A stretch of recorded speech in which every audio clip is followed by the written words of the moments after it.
tuna hian Jose yakan oma kabula tru hi B.Lalsangpuia kapa CFL ming thanga thiapa ania ani hi zai thiam le phuah thiam ania tuntuma hian kapa phuah hmasak ber Tlawmngaihna pangpar moi ti kha min sak turin ka ngena ani hian fit lo tak chungin ka ngen nangai poimo in min sak don ania hela hi tun hnaya sak chuale an ni hian a thu le a thu ka tiktok lo te om thin awangin tuntuma hian adik thei dan berin an sadon ani tuna an zai don ani hi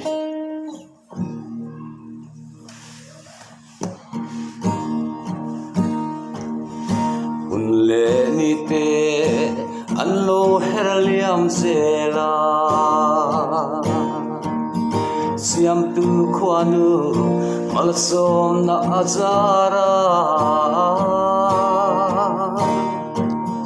dam ten tun hun hi kan lo theng le ta ching khwal saleng rual du song ne lim zai kan vor wang ko pui tua moin li so kan ni zo nun ti moi turin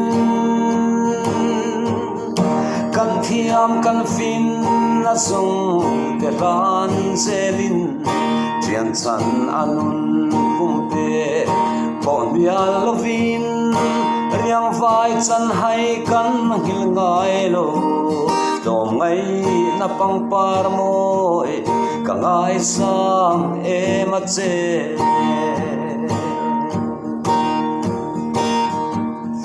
kan thin lunga hei hi lo cham reng se rin om na le dikna la tir se li dan moi le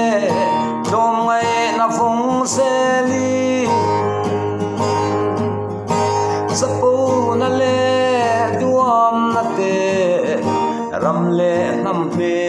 malian berani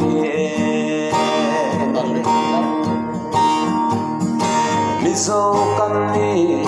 so nun ti moi turin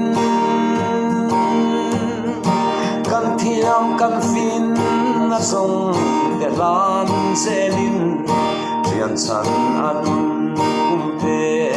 bo nia lovin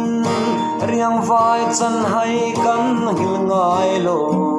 Tlawmngaihna pangpar moi ka ngai sang em a che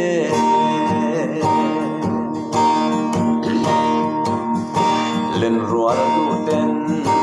ei hi phong zelang hun ol mantra Christian moi ngai sa zoram haso nangai tua chung zelin dikna aro re thiamila siam du khwanu lai adam nge yang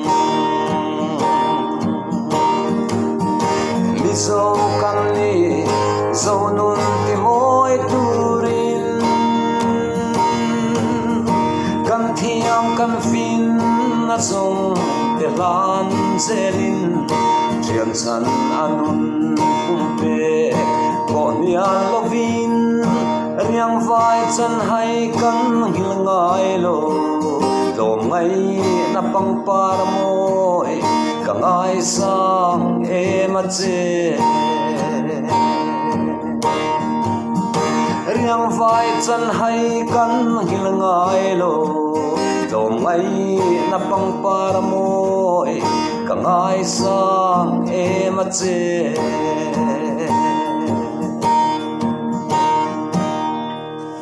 em mua đó là lúc sáng là lúc thâu tết tết